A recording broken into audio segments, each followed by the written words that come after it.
Pada tahun 13 Hijriah, tepatnya Juli 634 Masehi, sejarah bergerak seperti roda yang baru disiram minyak. Di Madinah, masyarakat belum selesai menata ritme kepemimpinan baru pasca wafatnya Abu Bakar As-Siddiq, ketika satu kabar dari Syam menggelegar seperti petir di siang bolong. Bizantium sedang mengkonsolidasikan pasukan dalam jumlah besar, memadat di titik-titik penting Palestina, mengunci jalur suplai, dan mengukur ulang keberanian kaum muslimin yang baru saja menundukkan Persia di timur. Para kafilah yang datang dari utara membawa kabar bahwa pasukan Bizantium, kekuatan terbesar dunia saat itu, sedang mengumpulkan tentara dalam jumlah yang belum pernah mereka kerahkan sejak perang melawan Persia. Nama-nama panglima muncul dari bisik-bisik para pedagang: Heraklius, Konstantin, Atrabun. Dan di sela-sela itu muncul pula kabar tentang benteng besar di wilayah Palestina yang akan menjadi pusat benturan, Ajnaddain. Madinah menyambut kabar itu dengan perasaan campur aduk. Ada kesiapan, tapi juga kehati-hatian. Umat Islam baru saja melewati masa paling sensitif dalam sejarah. Wafatnya Rasulullah, krisis kemurtadan, perang melawan suku-suku murtad, hingga ekspansi awal ke Irak dan Syam. Kini badai lebih besar datang. Namun, justru di tengah kegentingan itulah Allah menempatkan seorang lelaki yang seluruh hidupnya dibangun atas fondasi ketegasan, kejernihan visi, dan rasa takut kepada Allah yang melebihi rasa takut kepada apapun. Umar bin Khattab. Dari pintu Masjid Nabawi, Umar keluar dengan langkah tegapnya yang khas. Di sampingnya, Al-Jarud Al-Abdi, seorang sahabat yang dikenal berakhlak kuat, berjalan dengan tenang. Umar tidak pernah berjalan tanpa tujuan. Setiap langkahnya selalu mengandung makna. Hari itu, ia baru saja selesai memutuskan beberapa perkara penting: pembagian zakat, urusan administrasi, dan laporan-laporan awal tentang potensi ancaman Bizantium. Di tepi jalan, seorang wanita tua berdiri. Bajunya sederhana, wajahnya letih, rambutnya tertutup kain lusuh. Namun ketika ia melihat Umar, ia menegakkan tubuhnya dan mengangkat suara. "Assalamualaikum wahai Umar." Suara itu tidak keras, namun mengandung wibawa yang sulit dijelaskan. Umar menghentikan langkah. Al-Jarud ikut berhenti. Beberapa orang yang berada di sekitar mereka juga ikut menoleh, karena ada sesuatu pada nada suara wanita ini yang membuat manusia secara spontan memberi perhatian. Umar mendekat. "Waalaikumsalam," jawabnya penuh hormat. Wanita tua itu menatap Umar lama, seolah sedang mencari Umar yang dulu, Umar yang ia kenal ketika masih menjadi pemuda keras di pasar Uqaz. Nafasnya naik turun saat ia mulai berbicara. "Wahai Umar, dahulu aku melihatmu ketika engkau hanyalah seorang pemuda bernama Umair. Engkau berjalan di pasar, menakut-nakuti anak-anak dengan tongkatmu. Engkau bukan siapa-siapa. Engkau belum disegani dan belum pula dikenal." Beberapa orang mulai memperhatikan. Mereka tidak mengenal wanita itu, tetapi kata-katanya mengandung sesuatu yang membuat waktu seperti menahan nafas. Setelah itu, lanjutnya, "Engkau menjadi Umar. Engkau memeluk Islam. Engkau menjadi lelaki yang ditakuti setan. Engkau menjadi pembela kebenaran. Dan kini, engkau adalah Amirul Mukminin. Engkau memimpin umat Muhammad. Engkau memutuskan perkara besar. Engkau menjaga keadilan." Suara wanita itu bergetar. "Wahai Umar, bertakwalah kepada Allah. Amanah yang berada di pundakmu akan menjadi saksi di hari ketika setiap manusia berdiri sendiri di hadapan Tuhannya. Barang siapa takut akan ancaman Allah, ia akan merasa siksanya dekat. Dan barang siapa takut akan kematian, maka ia tidak akan pernah lepas darinya. Seketika, suasana menjadi sunyi.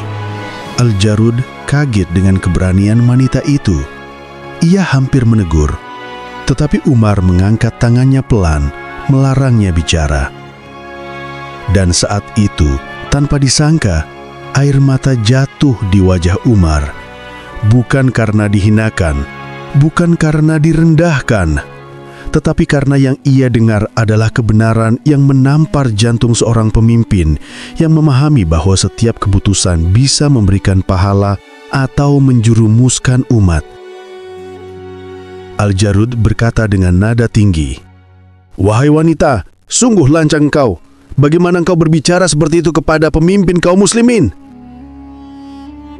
Namun Umar menatap Al-Jarud dan berkata dengan suara yang menggetarkan hati orang-orang di sekelilingnya, "Biarkan dia, wahai Al-Jarud.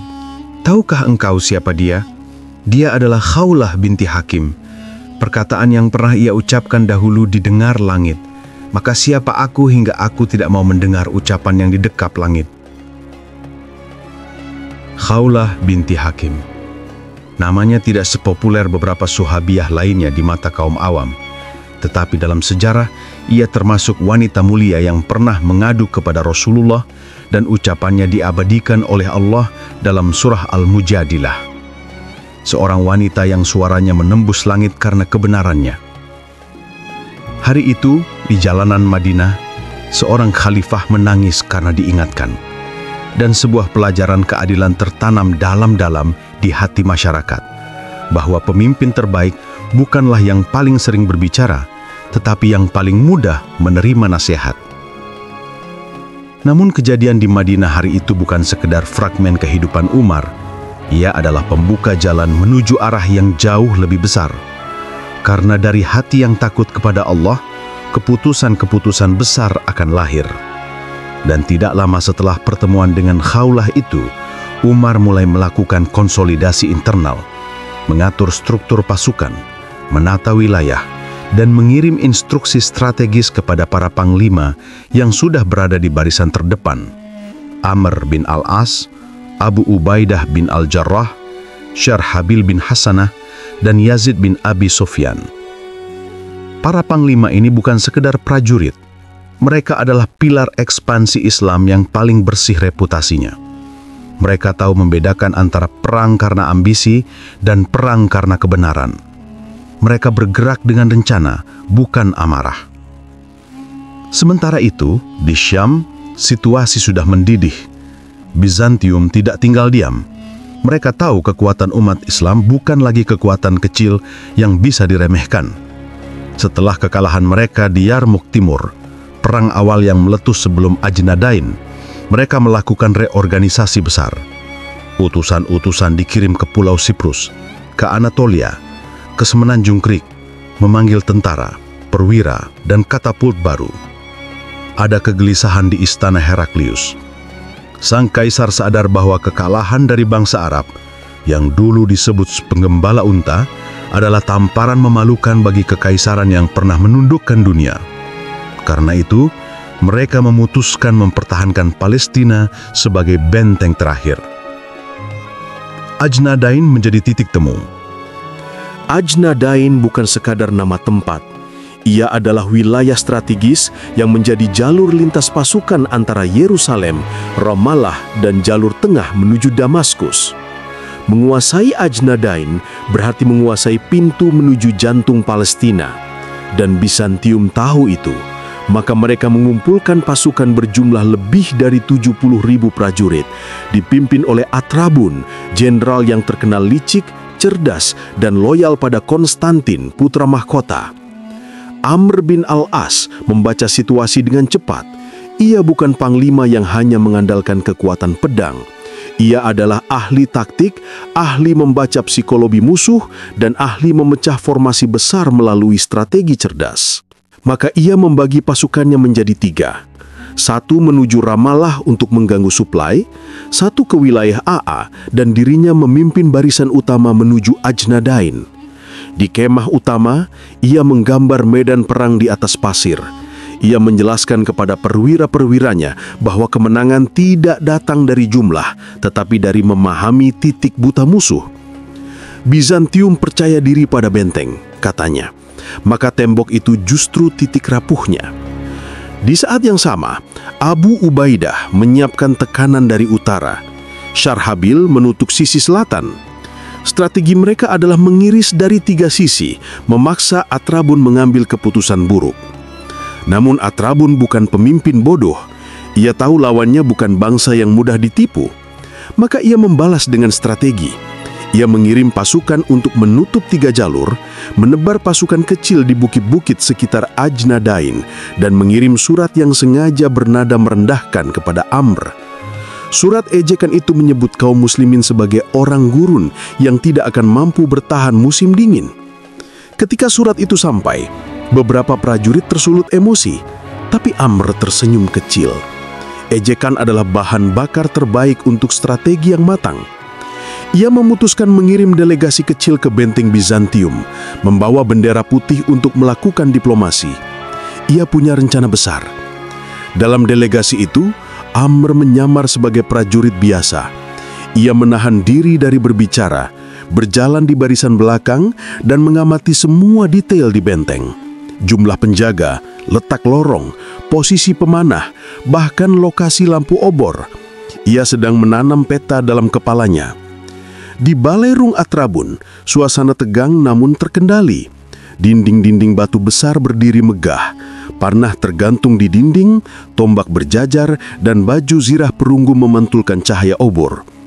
Atrabun duduk di kursi kayu besar dengan simbol Bizantium. Para perwira Romawi berdiri di belakangnya seperti patung. Delegasi Muslim menyampaikan 3 pilihan standar yang selalu Islam tawarkan. Masuk Islam, atau tetap dalam agama mereka dengan membayar jizyah, atau berperang. Atrabun menertawakan tawaran itu. Ia meremehkan delegasi, menyebut mereka pengembala onta yang sedang beruntung. Tapi saat salah satu dari mereka berbicara tenang, Atrabun memperhatikan wajahnya. Ini pasti orang penting, pikirnya. Ia menebak, ini pasti Amr. Maka ia berencana membunuhnya setelah pertemuan selesai. Tapi Allah melindungi Amr. Ia melihat tanda bahaya dari cara prajurit Romawi bergerak. Ia segera mengambil langkah cerdas, mengalihkan perhatian, menyamar sebagai anggota delegasi biasa, menyebut ada 10 orang pemimpin dalam rombongan dan masing-masing butuh musyawarah. Atrabun ragu. Ia tidak ingin membunuh orang yang salah, maka ia membiarkan mereka pergi. Amr keluar dengan selamat, membawa peta mental lengkap tentang benteng Ajnadain. Di kemah komando malam itu, ia memanggil Alqamah bin Hakim, penasihat perangnya. Ia menunjukkan titik yang ia lihat dari dalam benteng, sebuah saluran air sempit di sisi balat yang mungkin bisa dilalui. Jika 10 orang bisa masuk dari sana, maka 1 gerbang bisa dibuka dari dalam, katanya. Para komandan terdiam. Itu ide penuh risiko. Tapi strategi besar memang sering lahir dari keberanian yang terukur. Pasukan kecil pun dipilih. Mereka merayap malam itu, masuk ke saluran air dingin, menahan nafas, merayap dalam gelap, mencari celah untuk membuka kunci gerbang kecil. Dari luar pasukan Muslim menunggu 2 kedipan lampu, sinyal bahwa gerbang telah dibuka. Dan pada saat yang ditentukan, kedipan itu muncul. Tidak lama kemudian gelombang pasukan Muslim menyerbu dari 3 arah. Pintu barat terbuka, momen emas tiba. Bizantium panik. Pertempuran berlangsung dengan sengit. Abu Ubaidah dan Syarhabil datang sebagai penjepit dari 2 sisi. Dan menjelang fajar, Ajnadain jatuh. Itu adalah titik balik. Berita kemenangan itu dikirim ke Madinah. Dan ketika Umar membaca surat itu, ia menangis. Bukan karena bangga, tetapi karena takut bahwa Allah mungkin sedang menguji hatinya. Ia berkata kepada para sahabat, Ajnadain baru batu pertama. Jika hati kita bersih dari cinta dunia, maka Allah akan membuka jalan ke Al-Quds. Umar mulai mengatur strategi jangka panjang, memerintahkan Abu Ubaidah bergabung dengan Amr, menegaskan aturan etika perang, dan menyuruh agar segala pergerakan dilakukan dengan amanah dan sikap adil. Di sisi lain, Bizantium mulai kelabakan. Heraklius memukul meja marmernya di Kaisarea, memaki para jenderalnya, dan memerintahkan konsolidasi baru. Ajnaden tidak hanya mengguncang Bizantium, ia mengguncang harga diri imperium itu, karena jatuhnya Ajnaden berarti terbukanya pintu menuju kota suci, Yerusalem. Dan disinilah perjalanan itu benar-benar dimulai. Ketika fajar pertama menyentuh tanah Ajnadain, hawa dingin bercampur debu peperangan masih menempel di udara. Pasukan Islam baru saja menyelesaikan sujud syukur atas kemenangan yang Allah berikan. Langit terlihat lebih jernih, seakan alam turut hadir dalam ketenangan yang menyelimuti para mujahid setelah malam panjang yang penuh ketegangan. Namun bagi para panglima Islam, kemenangan itu bukan akhir.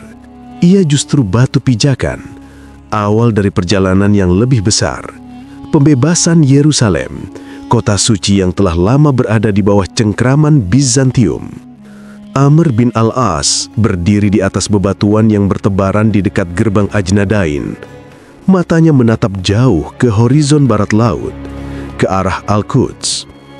Ada sesuatu dalam tatapannya, bukan euforia kemenangan, tetapi perhitungan yang matang. Ia tahu Bizantium tidak akan diam setelah Ajnadain jatuh. Mereka akan berkumpul kembali, menyusun ulang kekuatan, dan menjadikan Yerusalem sebagai dinding pertahanan terakhir.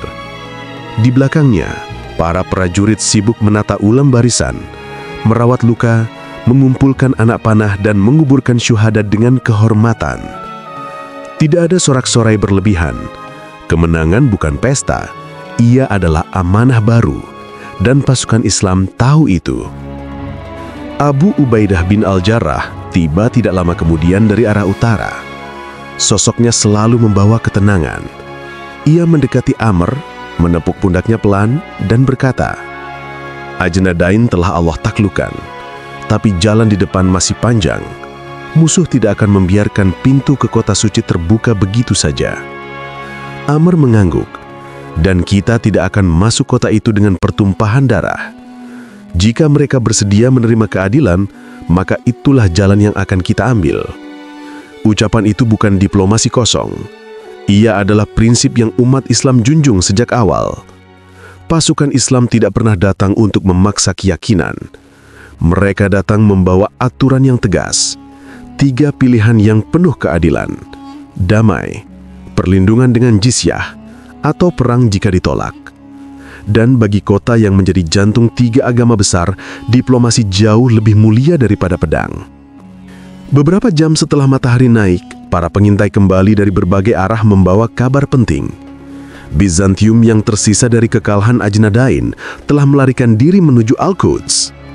Mereka membawa kabar kekalahan yang memukul moral kota.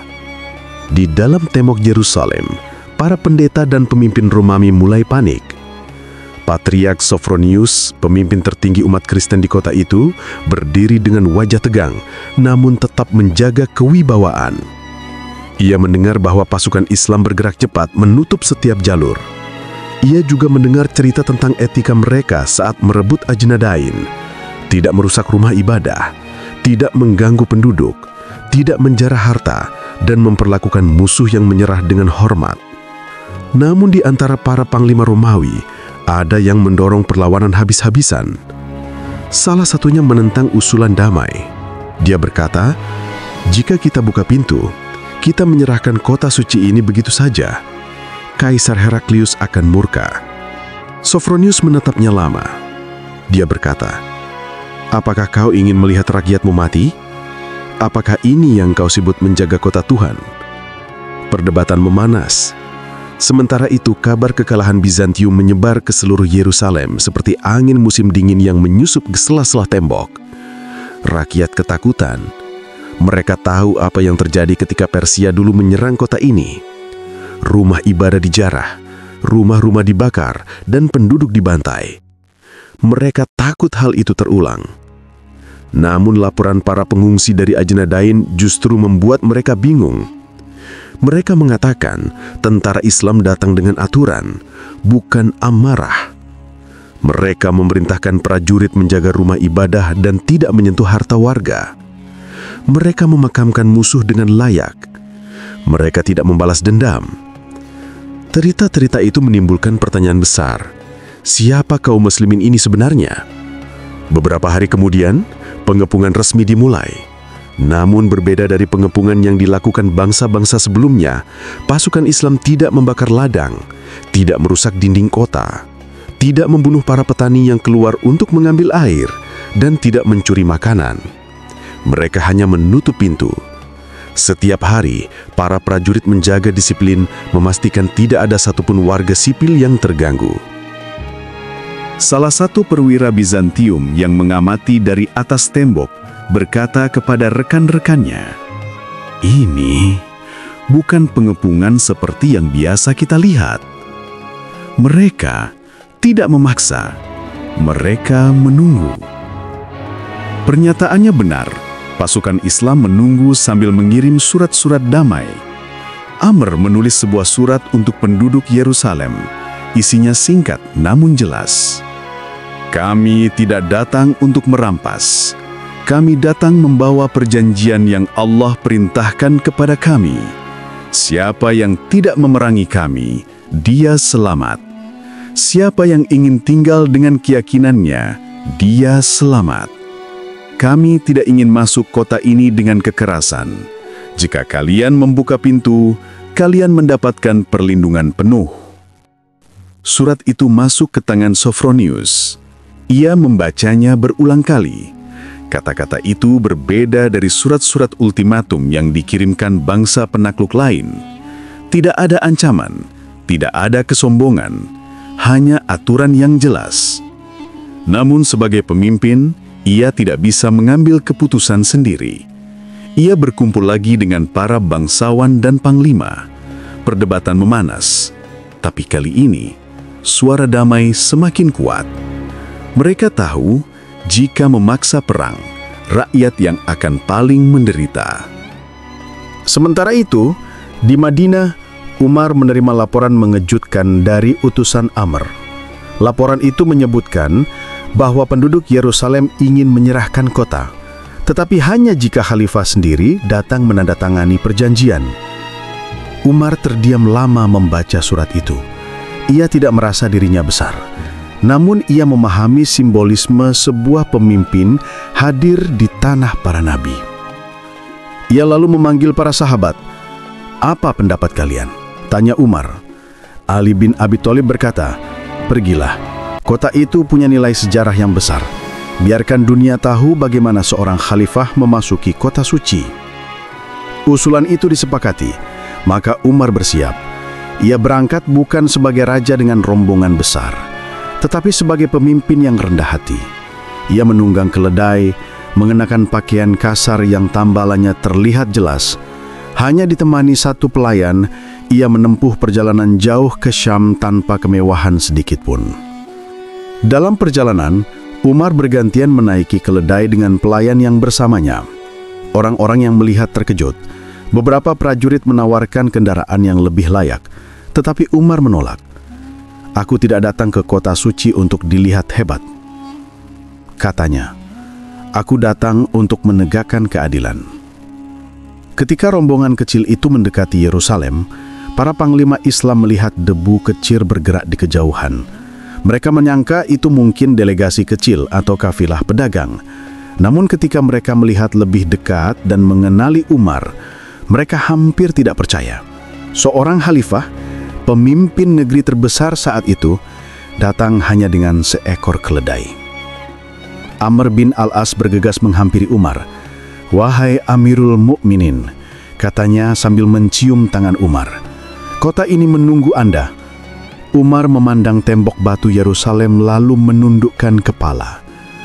"Bukan aku yang membuka kota ini," ucapnya lirih, "tetapi Allah yang membukanya untuk kita." Pernyataan itu seperti menetapkan arah moral kota. Kemenangan bukan milik manusia, tetapi bagian dari takdir yang Allah tetapkan untuk menguji siapa yang pantas membawa amanah. Patriark Sophronius keluar dari gerbang selatan kota. Ia membawa kunci besar Yerusalem, simbol penguasaan yang sejak berabad-abad hanya berpindah dari satu raja besar ke raja besar lainnya. Tetapi hari itu, Ia menyerahkan kunci itu bukan kepada kaisar, bukan kepada jenderal, tetapi kepada seorang khalifah yang jauh lebih sederhana daripada para pendeta biara. Sophronius memperhatikan Umar panjang. Ia mengatakan sesuatu yang tercatat dalam banyak sumber sejarah. Sesungguhnya, sosokmu seperti yang kami temukan dalam kitab kami. Umar menunduk, merasa berat menerima pujian yang terlalu tinggi. Ia langsung menunaikan sholat syukur. Ketika Sophronius menawarkan untuk sholat di gereja makam suci, Umar menolak dengan halus. Jika aku sholat di sini, umatku setelahku akan mengklaim tempat ini sebagai masjid. Aku tidak ingin menzolimi kalian. Ia keluar, mencari tanah lapang. Di sanalah kemudian didirikan sebuah masjid sederhana yang kelak dikenal sebagai Masjid Umar. Sikap itu membuat rakyat Yerusalem melihat Islam dengan persepsi baru. Mereka menyaksikan seorang pemimpin yang tidak menggunakan kekuasaan sebagai alasan untuk menguasai lebih. Mereka melihat keadilan yang tidak mereka temukan dalam kekaisaran sebelumnya. Mereka melihat aturan yang tidak memaksa keyakinan mereka. Mereka melihat untuk pertama kalinya dalam waktu lama bahwa tempat suci itu aman dari pertumpahan darah. Setelah itu, dibuatlah perjanjian resmi. Dalam perjanjian itu, Umar menegaskan hak-hak umat Kristen Yerusalem.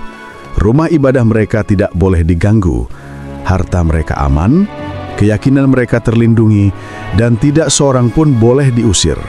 Mereka boleh tinggal sebagaimana mereka sejak dahulu. Perjanjian itu kemudian menjadi salah satu dokumen keadilan paling terkenal dalam sejarah peradaban manusia. Setelah perjanjian ditandatangani, para panglima Islam masuk ke dalam kota secara tertib. Tidak ada suara kemenangan, tidak ada perayaan yang memamerkan kekuasaan. Pasukan masuk dengan barisan rapi, memastikan keamanan kota, dan menempatkan penjaga untuk melindungi penduduk dari hal-hal yang mungkin terjadi akibat kekacauan transisi kekuasaan. Amr bin Al-As berjalan bersama Umar di beberapa jalan kota. Yerusalem saat itu masih menyimpan luka lama akibat perang-perang sebelumnya. Rumah-rumah tua berdiri rapuh, gereja-gereja tua penuh debu. Jalan-jalan sempit menggambarkan masa kelam penaklukan Persia bertahun sebelumnya. Namun kini, kota itu terasa tenang. Penduduk menyambut dengan lega. Banyak dari mereka melihat wajah-wajah para prajurit Islam yang letih namun lembut. Mereka melihat perbedaannya. Para prajurit tidak mengambil apapun tanpa izin, tidak menegur dengan kasar, dan tidak mengusik anak-anak di jalan. Umar memerintahkan para panglima untuk memastikan satu hal. Jangan biarkan kemenangan membuat mereka lupa tujuan mereka. Kita datang bukan sebagai penakluk, tetapi sebagai pembawa amanah Allah. Kita tidak boleh meninggalkan kota ini dalam keadaan takut. Kita harus meninggalkannya dalam keadaan aman. Di bawah instruksi itu, Amr menyusun kembali administrasi kota. Ia menetapkan aturan pajak yang adil, memastikan petani dapat tetap bekerja, dan menegaskan perlindungan untuk para pendeta dan biara. Tidak ada paksaan masuk Islam, tidak ada tekanan. Mereka hanya diminta membayar jizyah sesuai kemampuan, sebuah pajak yang jauh lebih ringan daripada pajak kejam yang Bizantium bebankan selama bertahun-tahun. Waktu berlalu, dan rasa aman mulai menyebar di kota. Penduduk lokal mulai menghargai kehadiran pasukan Islam. Mereka melihat bahwa umat Islam tidak hanya pandai berperang, tetapi juga ahli dalam menjaga ketertiban dan keadilan. Yerusalem pada akhirnya menjadi bagian dari wilayah Islam, bukan dengan darah yang mengalir, tetapi dengan perjanjian yang menjadi teladan sepanjang zaman. Dan dari sinilah, perjalanan besar Islam di Syam terus meluas.